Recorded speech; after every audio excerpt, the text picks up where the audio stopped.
Oh.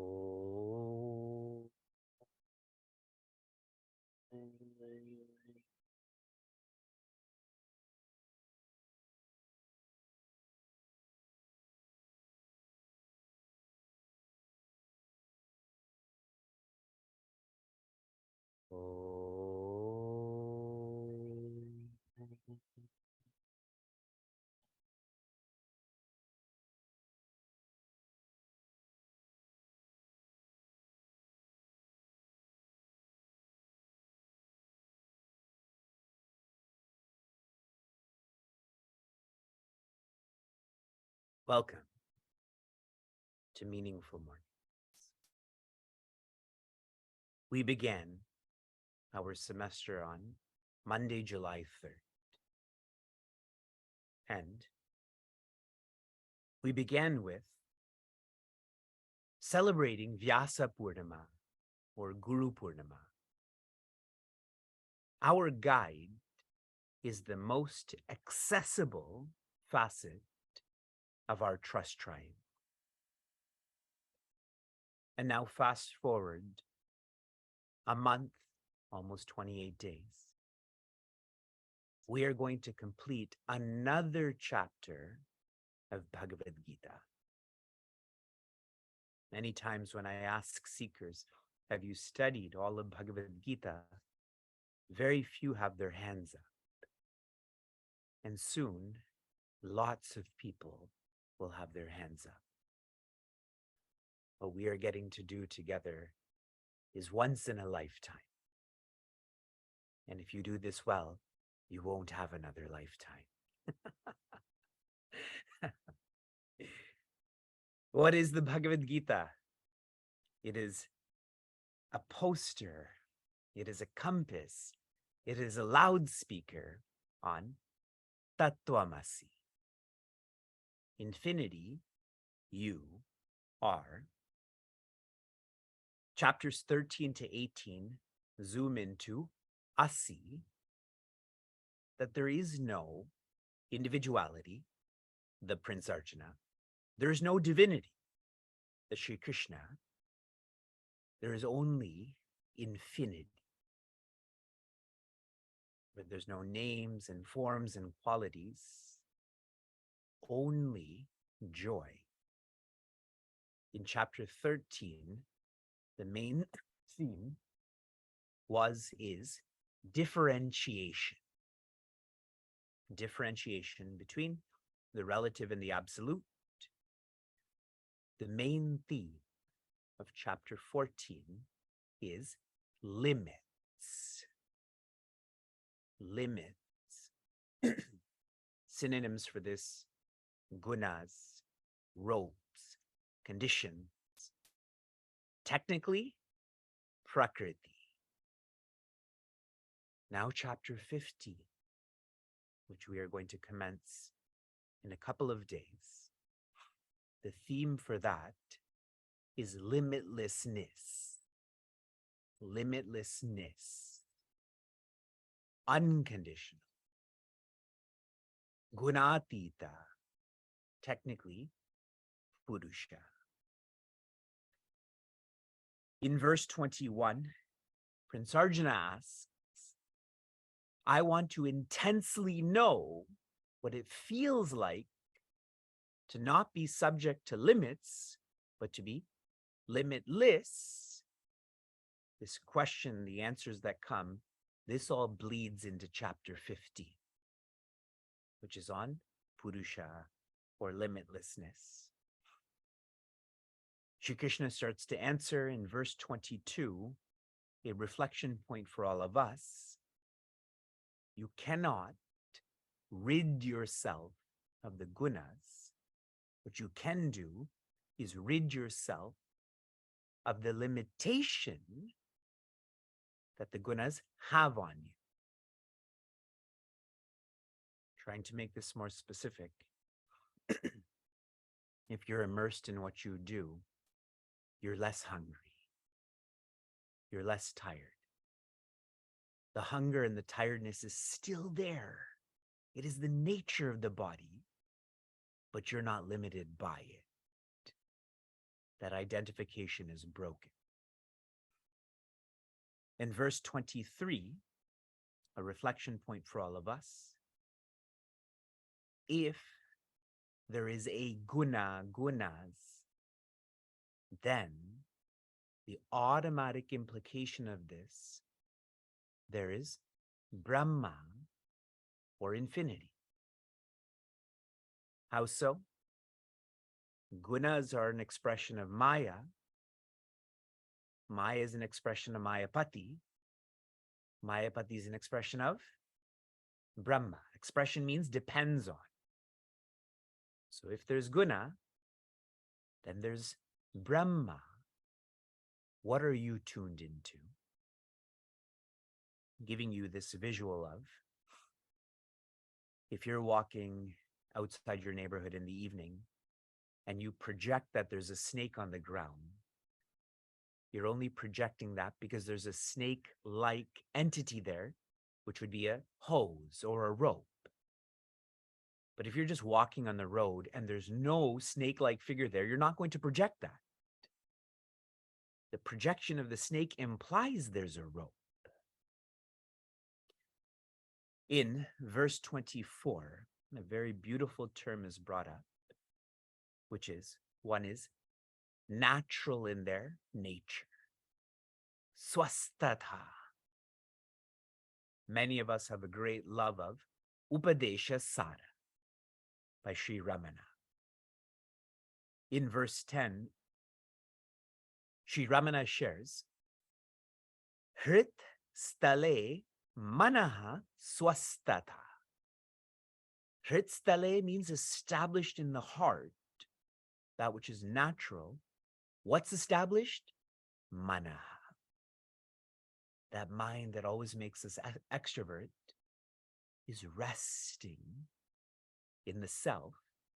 And so swasthatha, one is healthy, one is happy. What Puja Swami Tejomayananda shared with us. If you are joyous, then you don't have likes and dislikes. Think about it. If you're happy, you'll eat anything. If you're unhappy, everything you eat, you'll like it, you'll dislike it. So if you have strong likes and dislikes, it's indicative that there's a lack of joy in one's personality, in one's life. If joy, then no likes and dislikes. In verse 25, a reflection point for us, the one who is integrated, as in the one who's past the gunas, they're able to feel that which integrates, they're able to feel that which unites all articles, beings, circumstances. They're able to feel life. You never think about or talk about that which doesn't exist. You only think about and talk about that which exists. So what connects everything you think and talk about? It exists. Only the one who's integrated feels this, and so they're the most inclusive. In verse 26, which we just covered, and now we're transitioning to the final verse of this chapter, our gunas make us forget our Atma.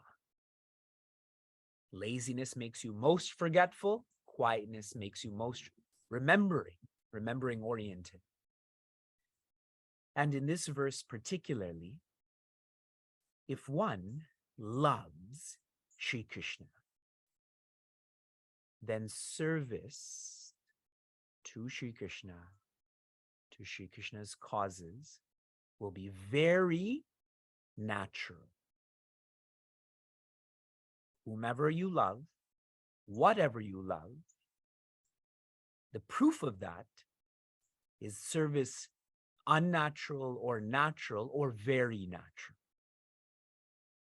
as I'm speaking this out to you and I'm reflecting on it also, this week when I got to meet a lot of new people and they've asked me why I'm doing what I do, it's clear to me how much I love the trust triangle.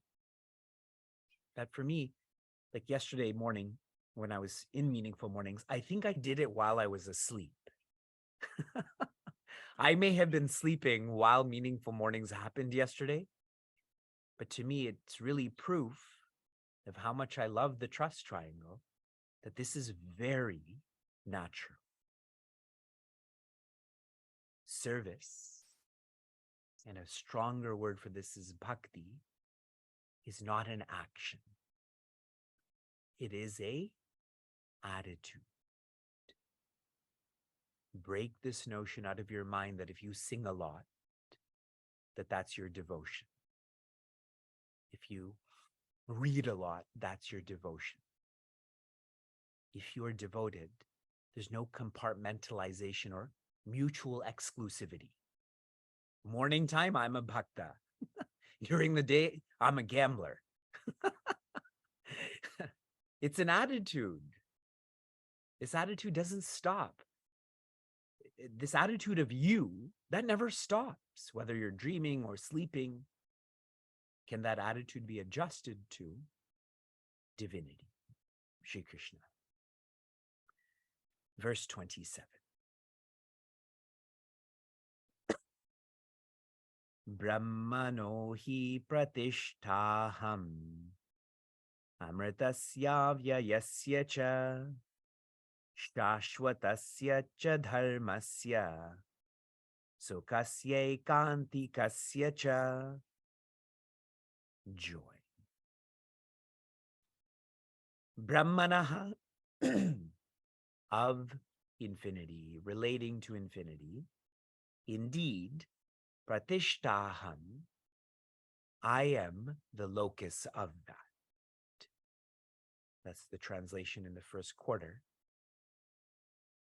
Shri Krishna uses the word pratishta, which means locus.